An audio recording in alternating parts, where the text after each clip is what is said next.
Preview.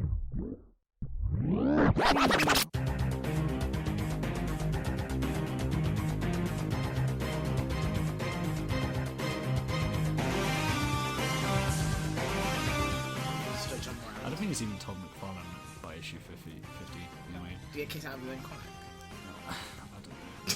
Well, no, actually, in the 90s, he went and he created Image Comics, and then they did all their bullshit over there, so he might have left Marvel at this point. I don't know, they were big enough that they were like, that's why I think it's okay to make fun of them, because, like, people like, Rob Liefeld, Oh, yeah. like, everyone shits all over him, and then I feel like there's a little bit of that backlash where it's like, this is mean to, like, just shit all over a guy's, like, artistic work and all this stuff. But I think it's worth remembering that this dude made a lot of money. He got a write for, like, every single Marvel character. Lots of times he got paid a lot of money. He went and started his own comics and put his own new characters into X-Men, and he was as successful as a comic artist could be. So I think he's alright. As long as we're not like abusing him online, I wasn't making fun of it, just like his shitty art rather than him. It's just I'm saying this because I made a joke about Rob Liefeld on Twitter, and then he retweeted me. Ooh, and it's just. I'm sure. He was by a this good point he's sport. used to it. He was a good sport, and it wasn't even like a. My joke was it wasn't that mean or anything like that, but he is extremely online. I think he name searches himself a little bit. I wouldn't if I were him. Do you think as long as like passive aggressive retweets like Piers Morgan does, or like? Huh? Sometimes Piers Morgan will like retweet one of the things that someone said about him that's really mean, is to go like, I don't care about this at all. But he's Piers Morgan, so you know. Yeah, he definitely cares. He definitely cares. No, it's not that level. It's just it is a bit like laughing, but also fuck the haters at the same time. I don't know. A little bit. I think if someone did that about the podcast, I'd probably retweet it as well.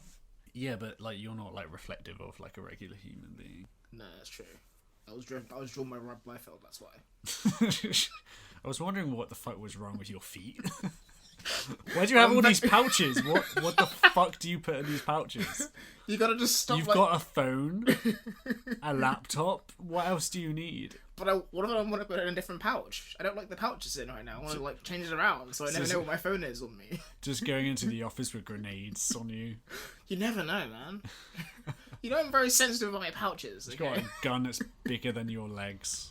My legs are super like freakishly huge, so no. Yeah, he's got a cyborg arm and some cybernetic virus and a red eye. My chest is pushing out the microphone right now just because it's so large for no reason. Yeah, your name might be like a fairly normal name, but your alter ego is like fuck kill. Kill fucker. Yeah, kill fucker. Oh, anyway.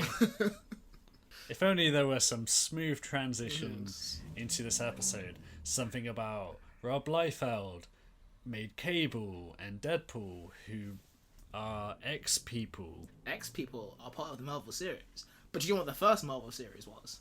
What? It was Spider-Man. And did you know there was a cartoon about Spider-Man in the 90s? I mean, Spider-Man isn't the first Marvel series. He's like, no, it was Stan Lee's first one, wasn't he? I don't think so. I think that's Fantastic Four. Fuck, that was a good segue. Yeah. I mean, you could have just... I could have just, like... You could have gone from X-people to X-people, as are the X-people in this episode. Oh, yeah, of course, yeah. Episode of what, you ask, dear listener? Of that 90s Spider-Man show, where we go through episodes of Spider-Man the Animated Series, episode by episode. This time around at Season 2, Episode 4, The Mutant Agenda. My name's Henry, and this is Jack. Hi. Thanks for tuning in. I like that you make sure to specify not that it's Spider-Man the Animated Series, which is the series we're watching, but that it's that 90s Spider-Man show, which is the name of the podcast that they've already clicked on. You don't know, people have bad memories, man. Like, you might be like, what podcast am I listening to right now? Oh, that's what it is. People just wake up like Jason Bourne, like on a ship with earphones and like, what the fuck? Oh, it's that 90s Spider-Man show, I get it. Get on it, Paul Greengrass. Anyway, getting off topic. The topic, of course, being the mutants in this episode of Spider-Man the Animated Series. This episode kind of starts kind of weird, if I'm honest. And then it continues weirdly. It kind of ends weirdly, too. Yeah, it's a lot of weird. It's a bit of a ride, folks. But yeah, let's set sail, shall we? What's the name of the episode? The Mutant Agenda. Ah, did you already say that? Yeah, I did say that. Oh, okay. What was the name of this episode? It was The Mutant Agenda. The Okay. Mutant Nightmare, chapter IV. I actually read it this time because I went back and looked for it, and I found it. Henry was so prematurely pleased with himself to find that it didn't say... I was so ready to talk some shit. Yeah, you were like, oh, it didn't say it again, and it turned out he was wrong for the 5th time, which is impossible because There's only been 4 episodes, but somehow I'm retroactively wrong again. Yeah. I will be as well. Anyway, so we start off with Spider-Man being kind of terrified because he's found out that he's going to be, well, we assume not human, but it kind of says human in this iteration. Yeah, it's weird. It's I don't know really what's weird. going on with that. You're changing into something that won't be human. What's also weird is that, like, this is a whole episode after he said it. Yeah, so you got the end of episode 2, the big sting is like, you're turning into something that isn't human, and then Hydra Man turns up and has nothing to do with anything, and then this one he's suddenly freaking out about not being human. It's like at the end of episode 2, he was like, I'm not going to be human. Oh shit, I should go fuck now. And he does that for an episode. Yeah, it is weird. He's definitely having like a complete crisis, but he just decided not to have it for like a few days. It just like, took a while to settle in. Yeah. It's a bit like the episode of The Simpsons where he finds out Marge is pregnant. And he's just like, she's like giving all this hint. She's like, oh yeah, that's interesting. And then someone like kind of goes like, hey Homer, get a job at the bowling alley today. And he's like, Marge is pregnant? It's funny that you said that because I first jumped to another Simpsons reference, but it wasn't the same one. Oh shit, which was yours? It's when Lenny calls Homer slow during a poker game. Oh, yeah. And he only realizes he said it like hours later, and it's like the lights have gone off, and Homer's like, "You're still here." How dare you? Oh shit, you're still here. He's like, wait, did you just call me slow? And Homer was like, get out of my house. Hey, don't yell at Homer, just because he's a little slow. Something was said. Not good. What was it? Don't yell at Homer! No, that's okay. What was it? Slow? They called you slow! How dare you call me that? Hey, Homer, you still here? Boy, you are slow. Something said. Not good. Get the hell out of here! So yeah, Spider-Man is swinging around, and we don't know where he's going, but he's going towards somebody's house. I don't know what's happening, but at some point he lands on the roof. He heads there going like, I'm going to like speak to this expert. Yeah, or like mutation. Yeah. And you kind of know what he's talking about. If you don't, you will soon. At some point, he's on the roof and he ends up in a straitjacket in a room. Yeah. And I feel like you need to explain that a little bit more. well, yeah, A like giant claw comes out yeah, and wraps around him and then detaches and leaves him in a metal straitjacket and drops him down the chimney yeah, into a room. like a crazed Santa. He kind of shows up, and my favorite part about this sequence is Spider-Man is acting like he's done nothing wrong, but in fact, if he's broken into these people's house. At the same time, he is kind of like, it's like a forced, they force him to break in. Yeah. Like he turns up, I guess he's trespassing, but He they're is like, trespassing. they're like, get in our house, and then once he's in the house, they're like, Why are you here? Well, and he's kind of like, to be fair, he's not being very, very helpful at all. He kind of just breaks out and he runs off. also He webs up all he the- could just knock on the front door. He does have. he That's doesn't the big thing. He doesn't need to do any of this shit. I think he's just so used to going in and out of windows that he's kind of lost the sense of other people's privacy. He needs this guy's help, and he's climbing through his window at like 2 a.m. On a stormy night, just Yeah. to be extra creepy. Yeah, and he's like, and he looks surprised that they're upset with him. Them being in this case, it's the X-Men, because obviously it's the X-Men. Yeah. And Wolverine's pissed off. He's like, "Why are you here, bub?" It's interesting that the thing that took me by surprise, and I guess it makes sense as a cross-promotional thing, because these are the X-Men from X-Men the Animated Series. Yes. It is a cinematic universe that isn't in the cinema. A televisual A universe. televisual universe. Of course, all the X-Men are there, and Spider-Man doesn't know who the fuck they are. No. Which Again. kind of leads them to sort of like be like, oh, we're the X-Men, and to introduce them and all Yeah. this stuff. But also just, you think from his point of view, he's going to speak to just some boring ass professor, and then instead he ends up wrapped up in a metal straitjacket with like loads of very strangely dressed, superpowered people all yelling at him. To be fair, he could have knocked the door. That's my counter argument. I guess this is the worst case scenario for not knocking on a door. Yeah, this is why you knock. Just a guy like in a yellow leotard just like pops knives out of his hands. This should have been an episode of Arrested Development. Like Wolverine just chopped off this guy's arm. That's why you knock on the door. I mean, Wolverine immediately threatens to murder him. Of course he does. Yeah. So Spider-Man breaks out, runs away, and he ends up in this room. Well, first of all, they all chased him down this hallway while the X-Men animated series theme tune plays. Oh yeah, which I kind of love. It was kind of excellent. Stop him!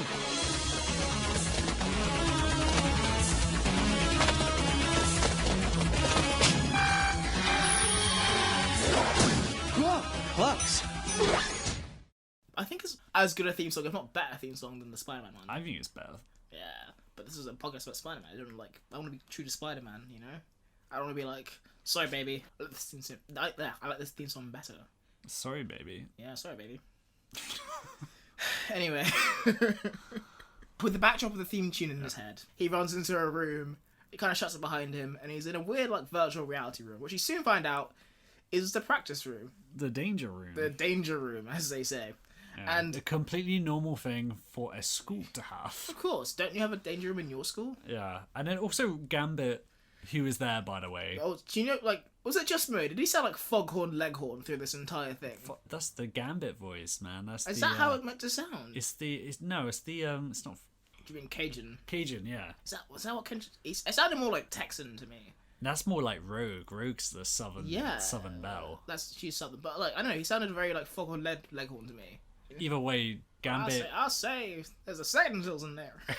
He sounded nothing like that. He did. I just imagine Foghorn Leghorn through this entire episode. Bad news. I was in there practicing. I left it on. What program was running?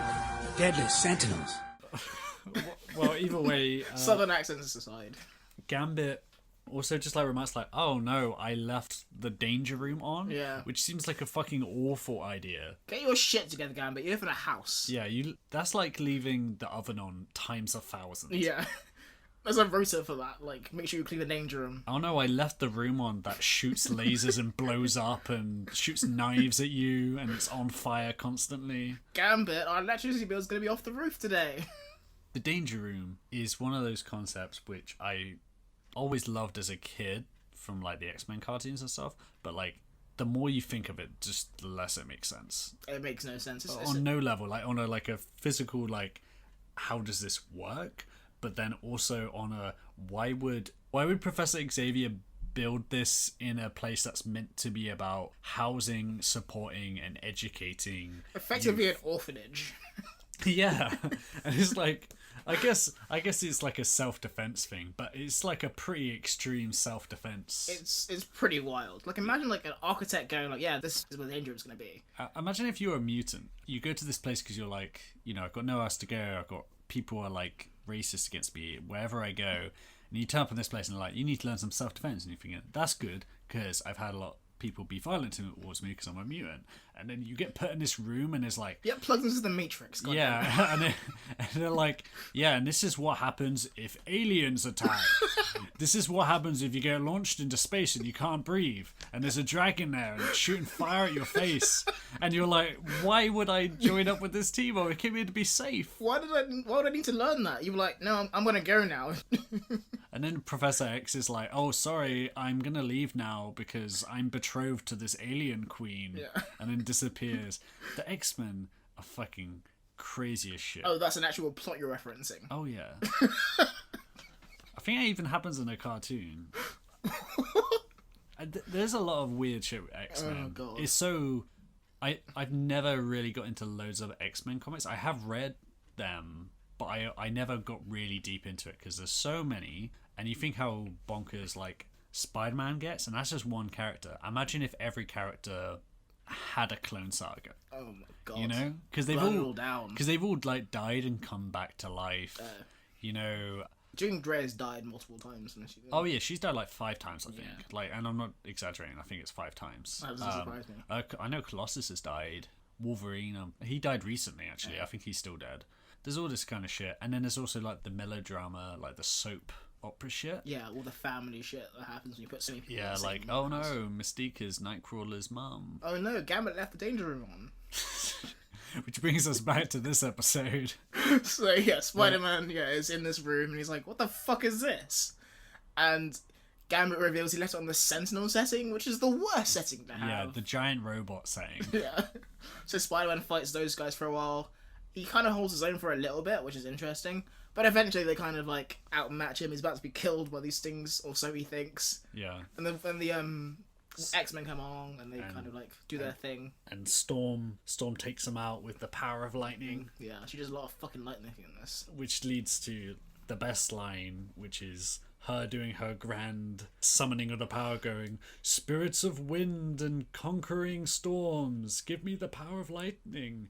And then Spider-Man's just like, "Power of web shooters, get real sticky." And he doesn't even fire them. Yeah, he's just like he's just like this admittance of like, I'm in a complete stupid scenario. I'm in over my head here. This Yeah. is insane. Like, it's instinct just to make fun of the person who, directly after they save him. You just saved my life, but in a really funny way. So, also, there's lots of good lines in this episode. FYI, we're not very far through it. Power of web shooters, get real sticky. Eventually, Spider-Man kind of escapes with his life, and that's when we meet Jean Grey. But most importantly, Professor X. And he kind of like goes to Professor X, well, Charles Xavier really, and he says to him, "Hey, like, I might be mutating." And the funny part about this for me is that Spider-Man is in a room full of mutants, and he's going like, "Get this disgusting thing off of me! Oh my god, I'm so sick of it!" And like Professor X is like, "Well, here we kind of try to accept our mutants." And he's like, "No, this is the worst thing ever." He also doesn't, like, we know, I mean, a lot of people might know what is in store for Spider-Man with his mutation. Yeah. But he doesn't know. He just knows that he might be turned to something that's not human. Yeah. He could, like, his mutation could be, he gets a really strong sense of smell. Yeah. You know? He is going, like, I don't want to be disgusting like mutants, but you guys are cool, though. Not you guys. I Yeah. meant the other mutants. Yeah. You're not like other mutants, you know. I mean, it's just so irritating, the level of... Yeah. I don't even think of you as a mutant, really. Some of my Yeah. best friends are mutants. And then, of course, Wolverine is like, "Mutie, please." Yeah. Please. And Spider-Man is like, hang out my own kind now. He's kind of pissed off because they refuse to, like, hate themselves, I guess. He kind of swings away like, "I guess you guys want to, like, cure me or whatever from your disgusting disease." Yeah, so I'm going to have to sort out on my own. Yeah.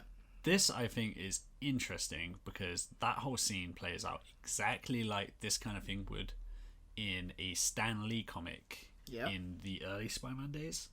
Like the Steve Ditko version of Spider-Man and Peter Parker, where he kind of expects the worst of everyone. Yeah. So he assumes that they have bad intentions. It's like, well, fuck you, you're not helping me, you hate me, so I'm gonna leave and be on my own. Some people are like, well, fuck that guy, and then others are like, oh no, like, he misunderstands, he thinks we hate him. And some people are like, he's clearly a teenager having a tantrum. Yeah, and this is exactly the dynamic here, because he leaves like, oh, well, if you're not going to help me, then fuck you, which is like the worst thing to say to people that you want to help you. Yeah. But also, of course, like Wolverine is like, well, yeah, fuck that dude. Can I go murder him? And then Professor X is like, no, stop trying to murder people. Another danger room. And Wolverine's like, I have knife hands. If I'm not fighting robots, what the fuck am I meant to do? All your bread is cut now, so I've got nothing to do now. Yeah, I've been chopping up this salami all day. I want to kill some real meat. But yeah, like, while you said some people just are like, fuck Spider-Man, some people kind of take, like, sympathy with him. And that's what Beast does. So he's like, yeah, like, he's quickly going through some shit. And he goes after Spider-Man to try and, like, help him. And Wolverine's like, don't do that shit. Let him figure it out on his own. But Beast is like, you know what? You don't know me at all, do you, Wolverine? I love Beast. Beast is such a great character. I haven't read a lot of X-Men, but I always liked him in that, and we didn't really get much of him. Well, we did get a decent amount of him in the movies, but not He's the played kind by of... Kelsey Grammer. Huh? He's played by Kelsey Grammer. Kelsey Grammer's a really fucking good choice, actually. It's a weird choice, I Yeah. think, but it's a Like good a choice. Frasier Beast. It's like, Because it shouldn't work. he is like this kind of like intellectual, like Yeah. kind of a little bit snobby guy. Yeah. I don't know. He's I just really like his character in this, and I really, as soon as this conversation happened between him and Wolverine, it made me want to read X-Men comics. It made me want to See that dynamic a bit more. Yeah, made me want to go back and watch X-Men the animated series actually, because I don't know, the team dynamic in the X-Men is just really fucking good when you get it right. It's the USP, I think, of the series when it all kind of comes together.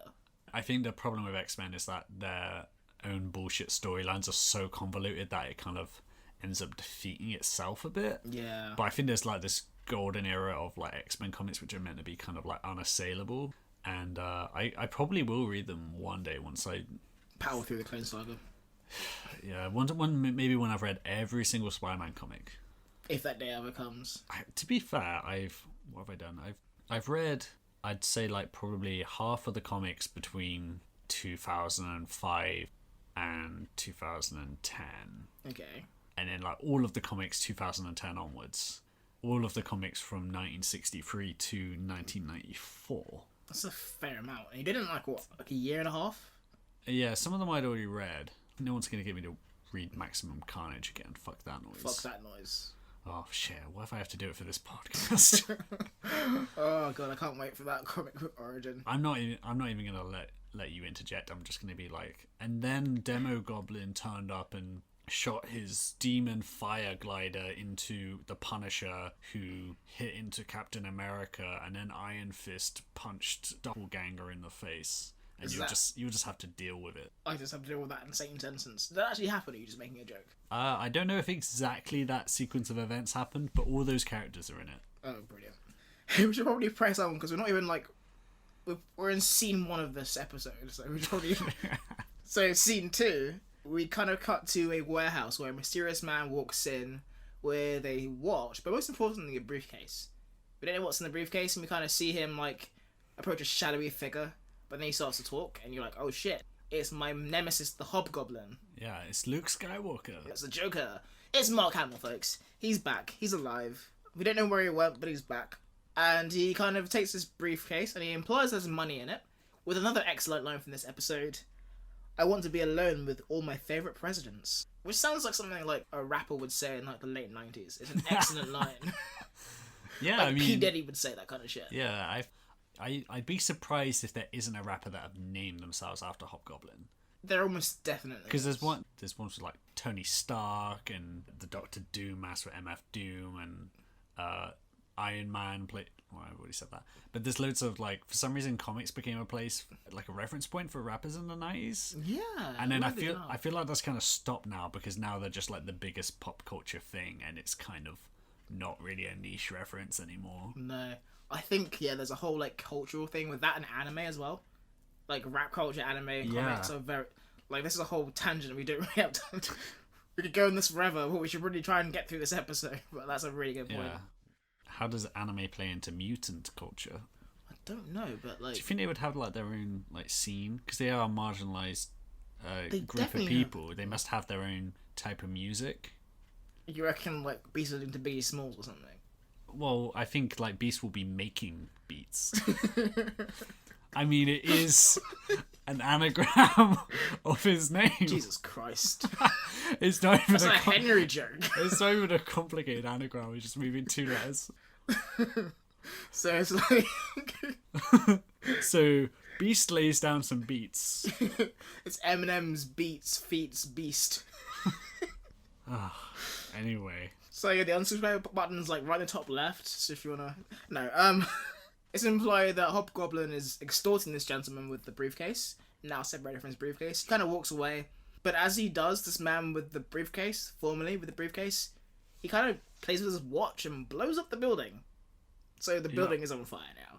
He gets in a cab and he talks to Kingpin, who is like, hey, what's going on? How my mutant army coming along? And he's like, yeah, fine. Because apparently Kingpin's been trying to make an army of mutants for some reason. I mean, yeah. It's not explained. None of this is explained. You also mentioned a little graphic we get of the proposed model of this mutant, and he looks like a He-Man character. Yeah. It's really weird. This whole goddamn and it's just spinning around in this hologram. Like in the way that the 90s, lots of things did spin around on a hologram. Yeah. It's like a Digimon thing. Very disappointed that we didn't get spinning 3D holograms everywhere. Oh my god, yeah. We just got like climate change.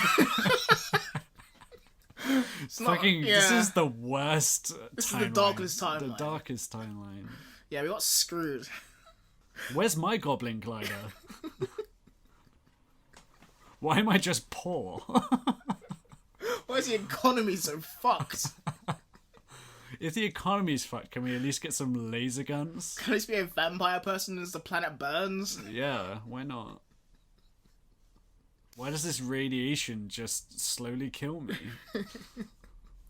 Why is there a president like a flabby kingpin? I really miss the time when I thought I could get superpowers. Yeah, it was a You really know? good time. When was that time for you? Like, It lasted way too long. Like, I remember there being a point when I was like, I know logically I can't get superpowers. That is not a thing. But I was still like, but I bet Peter Parker didn't think he'd get spider powers. you're just gonna wait. Yeah, so like maybe I'll be like the first guy, and Yeah. I don't know science. Maybe I'll get zapped with some science, and I'll get some powers, and then it just didn't happen. I mean, I guess it's like fun in your relationship where like it kind of happens to you when you're least expecting it. You know? Don't like stir up like hope again in my soul.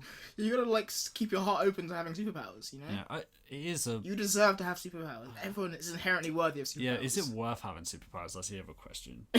You gotta have a power that means that you have no responsibility, because it would just ruin your life. You feel guilty all the time. Yeah, as Like- we find out repeatedly. I heard someone the other day saying something about like how healing would be the best power, because you can just like use it to keep yourself and your loved ones healthy. Yeah. But then I'd be like, I should be working 24-hour shifts at hospitals all Yeah. the time, and if I don't, then I'm a bad person. You've killed effectively hundreds of Yeah, people. anyone who dies in London is my fault. Yeah.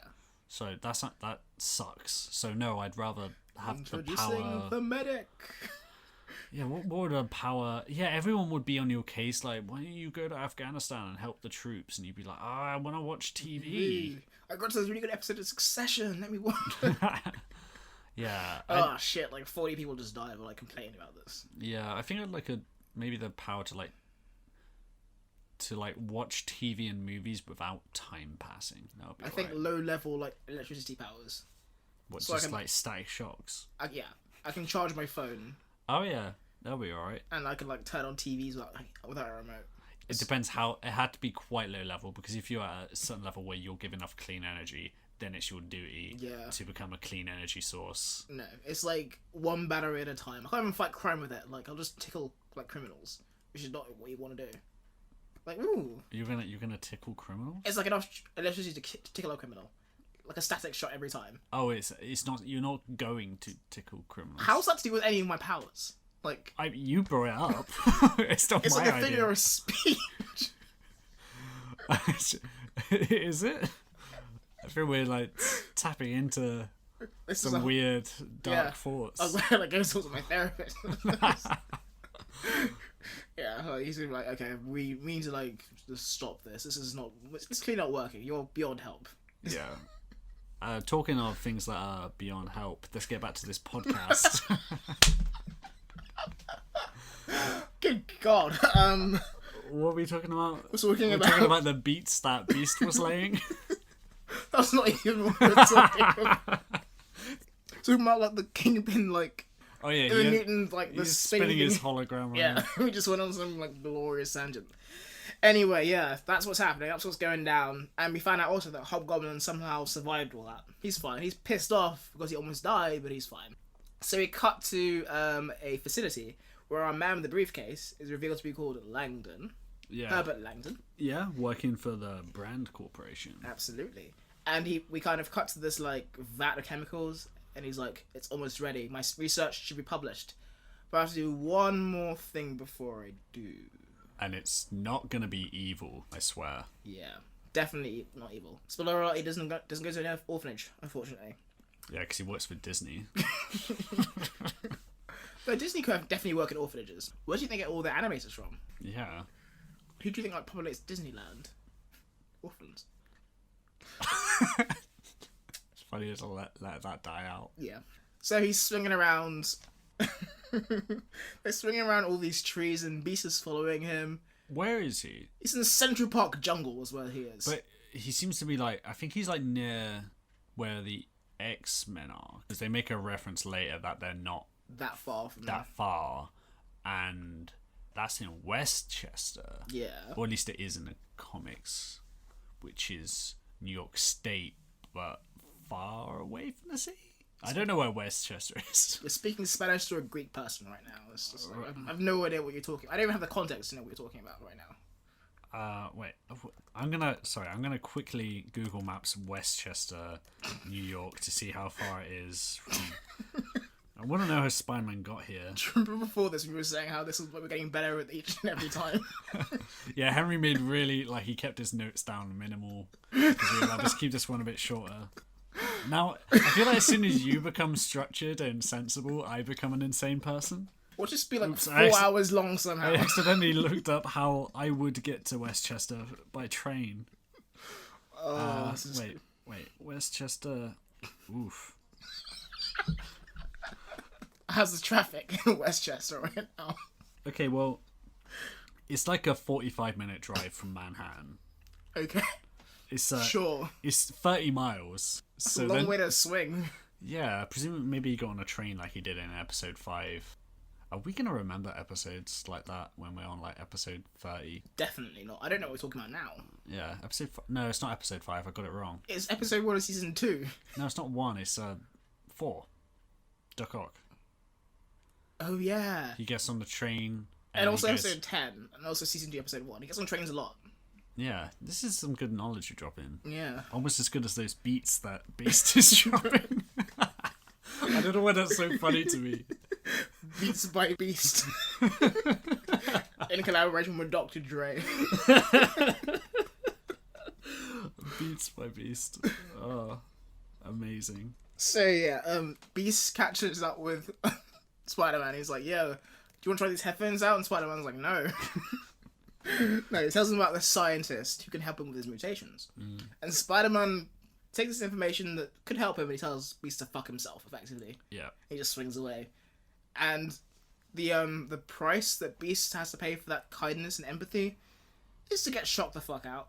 Yeah. So he kind of is approached by these soldiers who've spied Spider-Man and Beast kind of bickering. And I'm assuming they're with Herbert Langdon because they capture him. And they kind of use these weird, like, rope gun electricity things. I don't know what's going on there, but they're really cool. Long story short, Beast gets captured, which is not what you want. Spider-Man is, like, being a dick through this entire episode, I should add at this point. And he's continuing his form by watching Mary Jane through her window, which is weird. Yeah. Yeah. This kind of thing, like, happens in the comics, but it's usually, like... It makes way more sense when it's, like, they live together, and Spider's, like, looking through the window at Mary Jane, he's like... Oh, I'd love to be with you tonight, but I have to do Spider-Man shit. Yeah. Like that kind of thing. But when you're like off and on dating someone and it's not really a thing yet and they don't know you're Spider-Man and you're just looking through the window. Yeah. It's also like on her bed, like reading. It's not like she's moving around a house. It's like a She's like, intimate, like yeah. She's in her room. She might like pick her nose or something like that. She doesn't know anyone's watching her. Yeah. It's a bit like going on like 2 dates with someone and going on their Facebook profile. It's like, no, that's the level of intimacy you don't really get to have at this point. And Spider-Man's watching her through like a... Well, it's like going on there like... what's it called? Come on, let's... I was going to make a joke about reading someone else's fan fiction, but I couldn't remember the name of any fan fiction site. There's one called fanfiction.net. See, I couldn't remember the net. I want to say fanfiction.com and sound like a jackass. Oh, Jesus. The whole, like, through line of this is like, oh, I should probably leave before, like, my loved ones find out.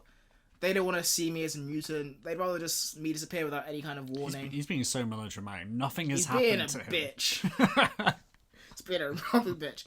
And he almost goes through it as well. He kind of, like, watches Aunt May sleep as well, and he's like, bye, Aunt May. Yeah. And then he's attacked by the ghost of Uncle Ben. Again.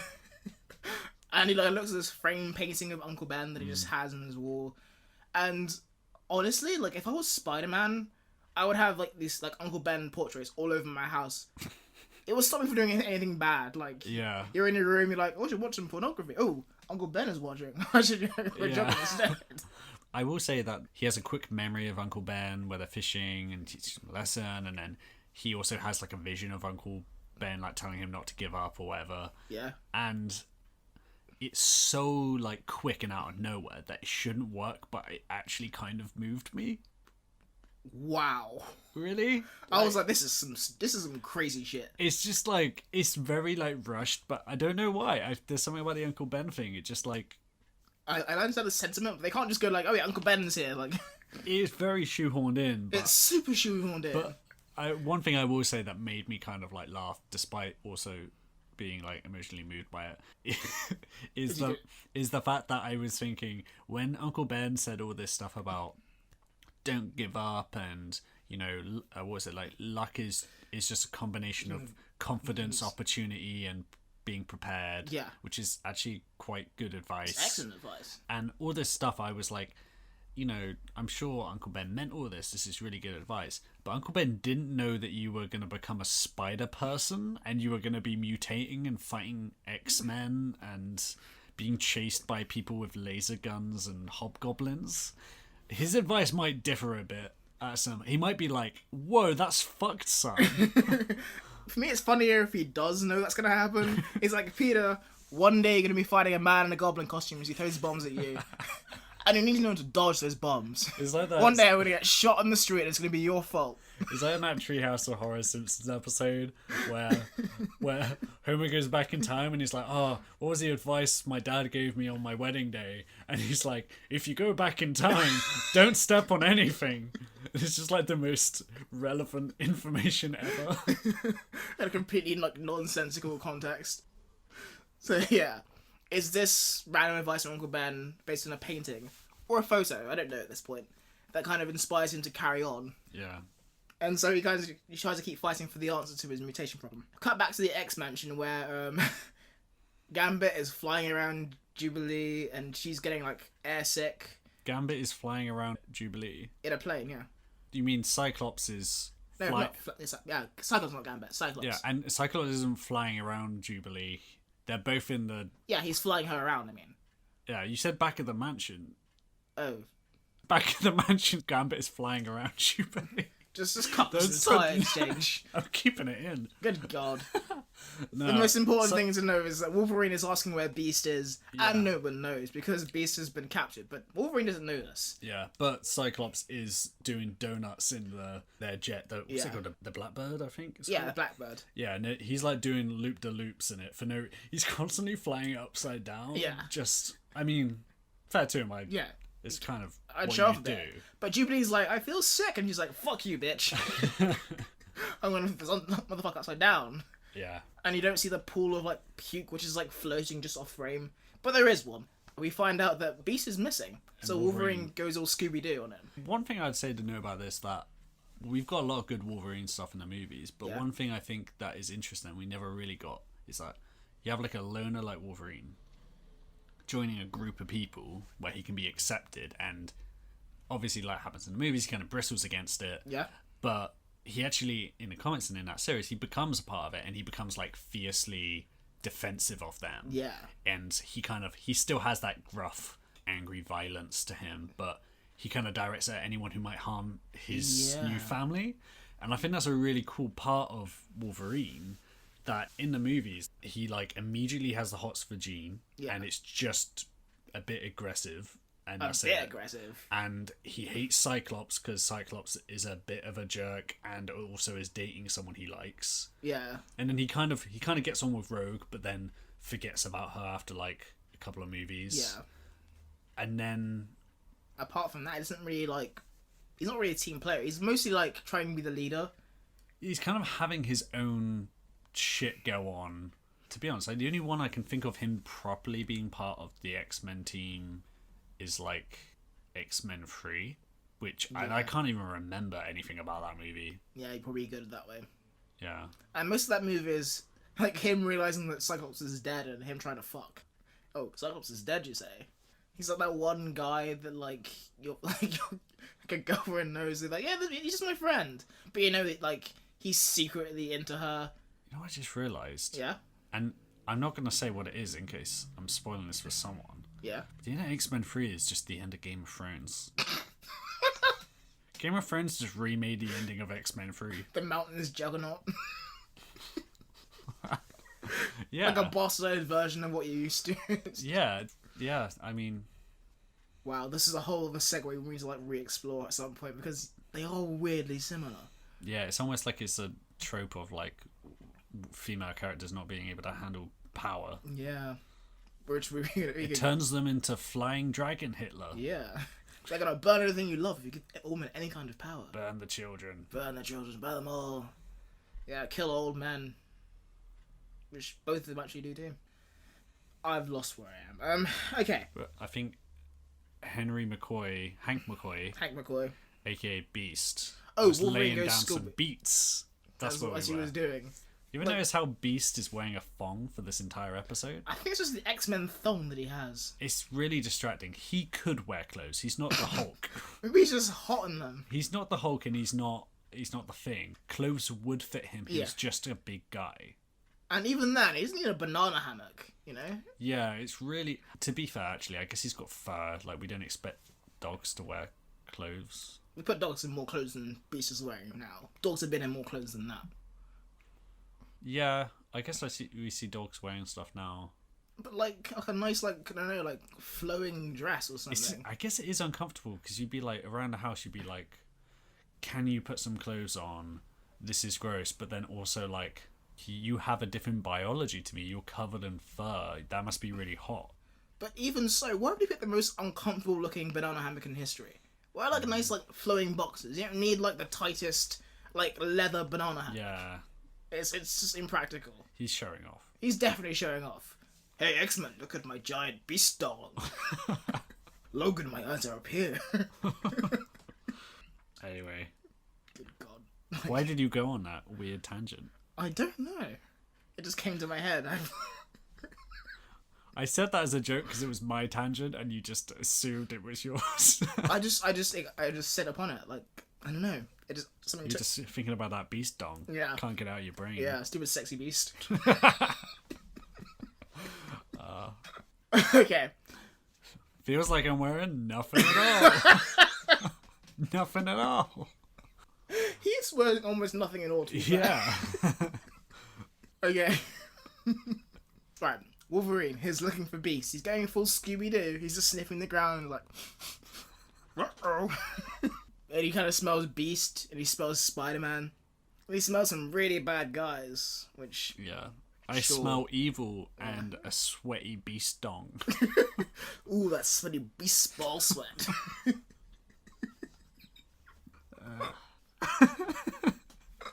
That's our episode title. Oh, God. I feel like we're at the start of the show all over again. This is a goddamn train wreck. But I'm the Henry. Yeah, it's weird. Like, it took me this long to kind of have my effect on you. It's like a Freaky Friday mind swap. Yeah. Okay, so Wolverine is immediately like, Spider-Man's behind this. I'm gonna go find him. And he kind of goes off. Cut to the music convention where Spider-Man is talking with a random person. And I think her name is Cecily, according to the notes for this. Oh yeah, racist Cecily. Racist Cecily. She just keeps dropping the M bomb. Yeah. And I'm saying M. M bomb, yeah. Like M for mutant. Yeah. Because mutie is the... That's the N word for mutants. Yeah, it's like saying boomer. Yeah, okay. Okay, mutie.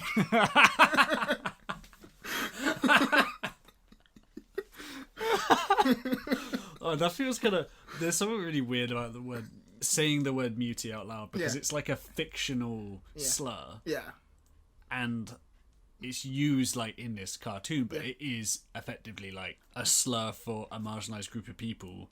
But it's not a real person. I feel like I'm actually saying a slur. It's racist gobbledygook. It's insane. Like, it just feels fucked up that they got that in, and it's just become normal, and now I am saying it. It's a clear analog for that. You're like, you shouldn't be able to get away with that. Like, you can't just make up a new racial slur and go, well, it's not your racial slur, so you can't be offended by it. You know? Well, it's not. At least it's not like they're not like saying that to like an actual group of people. They're not. Yeah, they're not saying that to black people. They're saying that to blue people. Yeah, blue lives matter, man. Oh, that's already a thing. Shit. Blue and furry lives matter. Furry lives matter. That's also a different thing. Alright, let's get back on track. Keep derailing us, god damn it. So she drops the M-bomb. She drops the M-bomb, and Peter's like, you're a racist, but he runs away. He's very rude to her.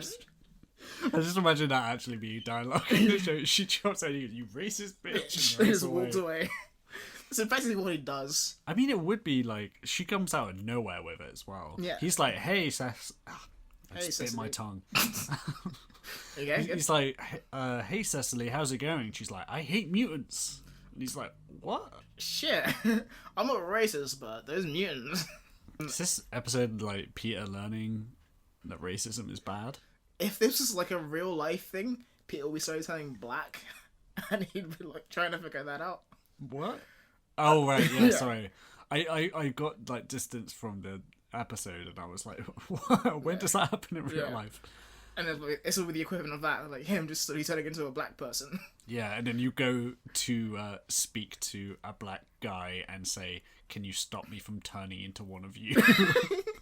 That's exactly what is happening, though. And he's like, well, we're trying to be okay with our blackness. And he's like, well, this is disgusting. I don't want to be black. Yeah, it is like interesting to think how much does he actually know about mutants. Yeah. He knows enough to know that you shouldn't be racist against them. Yeah. But not enough to know who the most famous ones are. Yeah. Or, like, where they all live and how to, like, knock on their door, for example. Okay, so, mutant convention. We're back with Herbert Langdon, who's doing some mutant shit, talking about the mutant stuff, and all the genetics, when suddenly, boom, Hobgoblin shows up again. He blows through the ceiling, and Peter's like, his spider sense goes off, so he goes and changes into his costume. They fight for a while, and Hobgoblin blows up the ceiling and escapes. So, while this is happening, Spider-Man's obviously trying to stop people from dying because of this, and he's webbing up things, and the ceiling's threatening to collapse. He thinks he's failed, but a mysterious force stops the ceiling from collapsing, and he escapes. He has no idea what it was, he's kind of confused, but he's like, where did Hobgoblin go? Meanwhile, we're back with Beast. He's in a cage. He immediately tries to, like, escape, he grabs onto it. I get shocked. Gets shocked. And Herbert Langdon kind of shows him this vat of chemicals, where he's like, this is effectively a cure for mutants. He kind of explains his evil plan, which is to take all the mutants and try and get them to ingest this chemical, and when they do... I think he's going to throw them all in that one vat. Yeah. Line them up. Yeah, so he had to get all the beast hair out of it first. Yeah.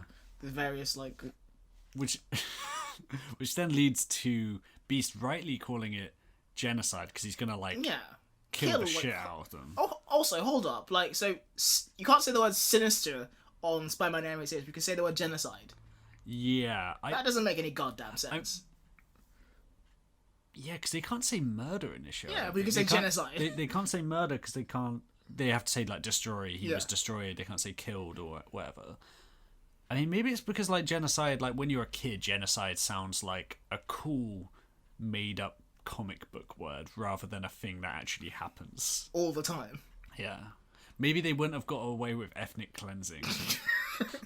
That's the limit. Yeah. I would feel extremely uncomfortable if that came up in a kid's cartoon. It almost does. It almost goes to, like, Final Solution levels. It's ridiculous in this. Yeah. Like, Herbert Langdon is having a time. He talks about racial purity in this. He didn't actually say racial He purity. says purity. Okay, he didn't say racial, though. Yeah. So he goes like, yeah, like, the human race is, like, finally pure again and all that shit. Yeah. And he kind of reveals that Hank McCoy, back before he was just Hank McCoy, he was trying to find a cure for, like, mutancy. And that inadvertently helped him make this, like, genocide, like, bubble stuff. And they kind of daggle him over the cage, and you're like, oh no, what's going to happen to Beast now? What's going to happen to those glorious headphones that he makes? And yeah, that's kind of like a cliffhanger, which is also a cage hanger on this case. So yeah, Beast might be dead. Cut to Spider-Man hanging around on the buildings. What is he doing? He's waiting for the Hobgoblin to appear.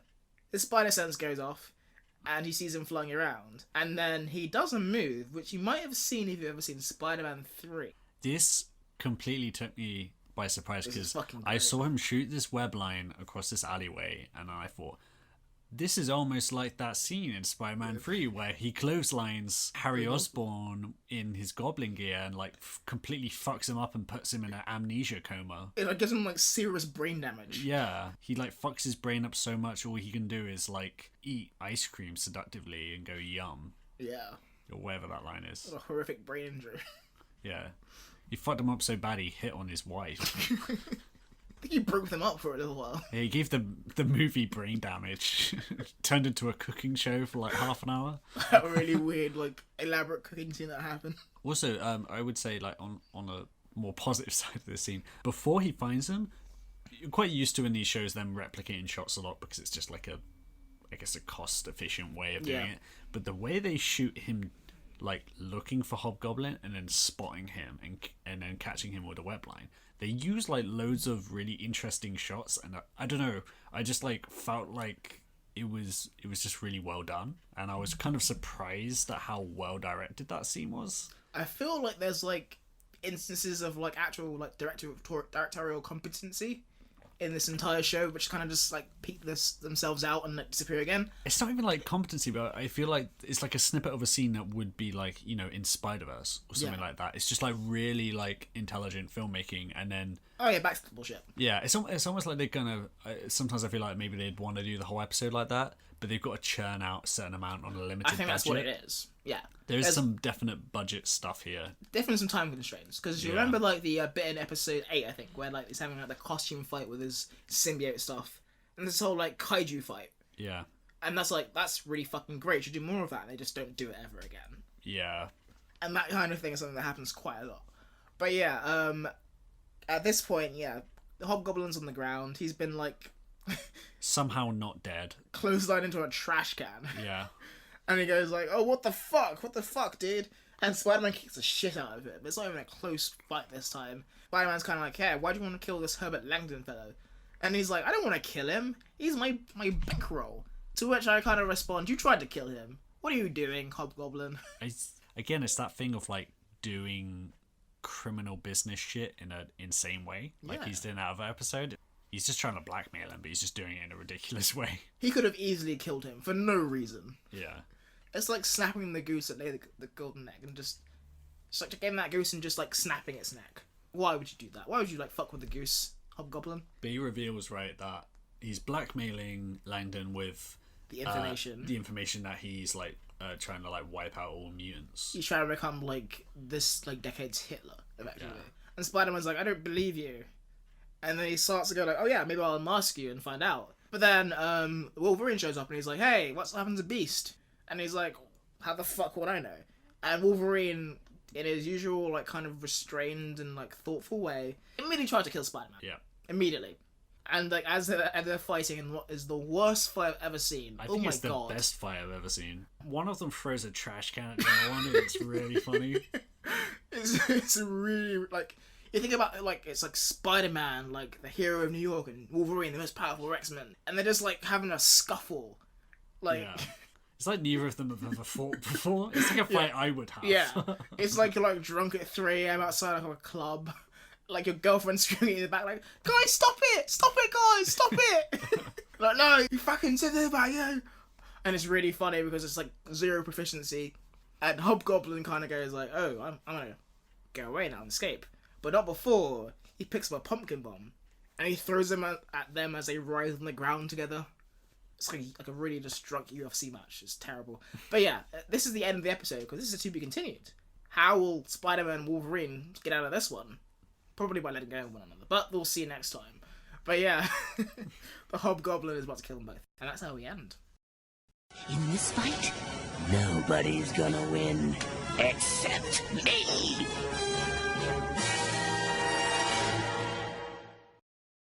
Jesus fucking Christ. I have here in my notes just the first 4 notes of mine are: number 1, this was an episode ago. Number 2, just capital letters, what? Capital 3, danger room? Number 4, no explanations? Do you want to know the first note I made? What was the first note you made? Child army. There was no relevant place to bring that up. I just thought I'd say that. Yeah, why not? Just remember that Professor X is making Child Army. He's definitely doing that. Anyway, this episode was fucking wild. I think we talk about like lots of wild episodes in this show, but this was like, the plot was like left somewhere back in Manhattan. It was insane. I'm interested whether you like this one or not, because I'm getting the impression from how we've spoken about it that its insanity didn't quite work on you in the same way that other insanity episodes did. I love insanity, but it's a bit like, do you know how you were watching like Tim and Eric before, and you were like, I can't watch 20 minutes of this. Yeah. This was 20 minutes of that. Where I was like, okay, stop to explain any of this. Explain any of this, please. Yeah. And no one would. I've been waiting a while for us to have an episode that we actually disagree on. Okay. I actually like this one. I want to like this so bad. It reminded me of things like maybe more like episode 5 or episode 4, like one of these like villain-centric episodes which had a kind of a point to it but was also insane. Because I think that this, like, it wasn't quite as, like, a lot of the humor came from just the insanity rather than it actually being like funny. Although I will say that the line about like power of web shooters was funny, as well as the when he leaves and he goes X-Cuse me, I think is pretty sassy. I quite like that. Classic Mighties. But also, and I'm sure they'll like bring this in the next episode as well, but I think some of the stuff with Beast and Wolverine was really interesting because Beast was bringing up this stuff of like comparing Wolverine to Spider-Man in terms of them being the same loners. kind of person. Yeah, and it was kind of interesting because you think about the X-Men being this group of people who are isolated and treated awfully by society, but they come together and they make like this makeshift family and they support each other. And Spider-Man being someone who, he's not a mutant, so he hasn't got the same cause, but he kind of, when he's offered help or when he's trying to get help, he kind of goes about it in the worst way and kind of ends up isolating himself. And then Beast is kind of, it's like this X-Men instinct of like, that's a guy who's rejecting help, who needs it. We need to go help him, you know? And even if he's not a mutant, we should help him. Yeah, which I think makes me really like the Beast character, and also I think kind of gets to the ethos of X-Men a bit. Because Wolverine also has that reaction of like, the kind of opposite reaction of like, this guy kind of acted shitty towards me, so fuck him. You're either with us or against us sort of mentality, whereas Beast is the more pacifist. More empathetic, I guess. Yeah. I don't disagree with you, to be honest. Yeah, and also I think like, we know that Beast is right because we're following Spider-Man in these stories and we know he's a good person. If you didn't, then you might side with Wolverine because you're like, without having a context of where this guy's coming from, like, he's just coming in and being a huge asshole and then leaving. Yeah. Which I think is kind of how a lot of interactions happen in the world. Oh, yeah, absolutely. I was going to go on like a whole tangent about, like, that's just Twitter. Yeah, exactly. How sad. We are all alone until we accept our need for others. What I wanted to say, though, is, like, I don't disagree with you, but it's kind of like having, like, a pizza where you've got, like, really good sauce and, like, excellent cheese, lots of cool toppings, but you have no dough. So you've got this mishmash of sauce and cheese everywhere and you can't fucking eat it. Right. You know? And it's like, that's all that's there, but there's nothing to kind of bring it all together. It's just happening. As well as making me hungry, you've described something that isn't as good as a pizza, but that I would still eat and enjoy. I mean... That's my point, I guess.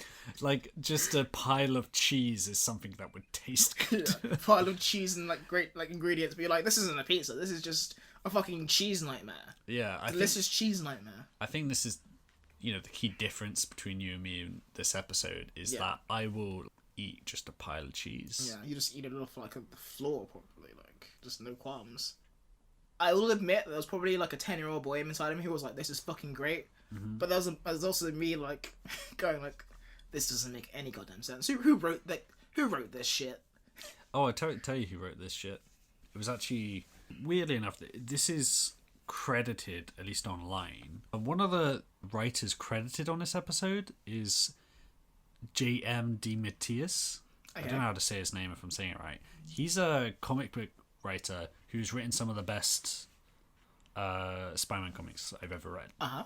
He did Kraven's Last Hunt and a lot of spectacular Spider-Man issues. So, some of the things I talked about last episode where we were talking about like Harry Osborn and when he becomes Green Goblin, how like satisfying a lot of those issues were, and a lot of that was him as well. And for some reason he's credited on this episode, and I don't know if that's an error or something, but because I thought it was because like maybe some of the characters were based on something he read, he wrote, but it turns out not. So this is actually like in the episode. Yeah, and he has written on other animated shows as well. But I think so. He came in play here, which is kind of strange because it doesn't really have anything of his like kind of storytelling. It's a very Spider-Man the Animated Series episode in terms of just the crazy pacing and the jokes, and Yeah. it felt very typical of the show, but in a way that I actually enjoyed.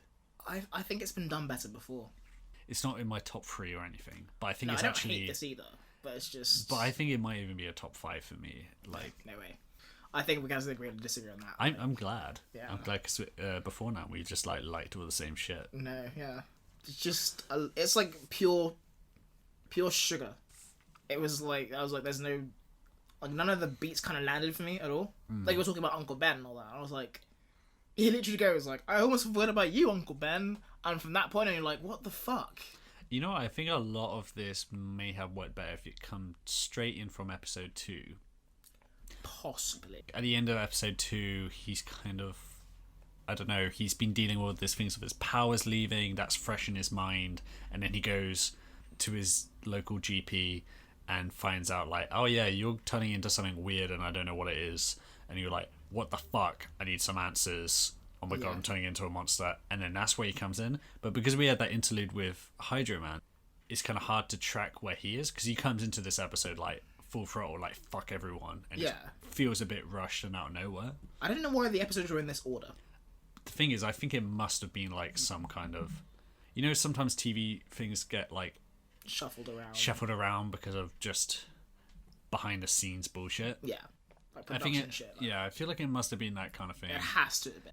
I almost thought that maybe we'd made a mistake or something and watched out of order if it wasn't for the fact that it is listed as episode 4, and it is the Neogenic Nightmare Part 4. Yeah. I think possibly to that point, I think maybe if we come straight out of it, it would make more sense, but like there's no grounding for this in the current context. You know? And that's the thing that kind of like irks me a bit. I'm sure by like the next episode it'll kind of feel a bit more coherent. But yeah, like that was a fucking ride.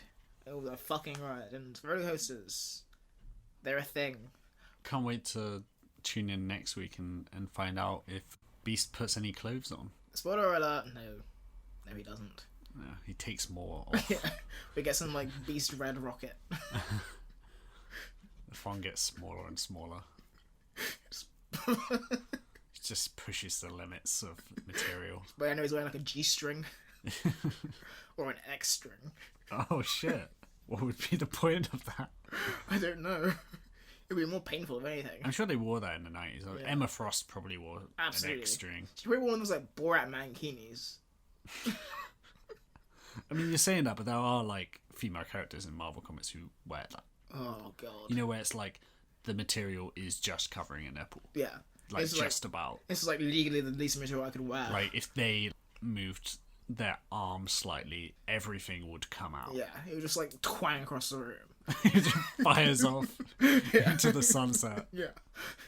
Like the limit of elastic potential energy just like goes out there, blinding someone on the way. Even there's like an alternate origin to Daredevil. Was like he's walking down the street with a 10-year-old boy and then like a thong hits him in the eye. Yeah, Beast's thong is fired into his eyes. Yeah.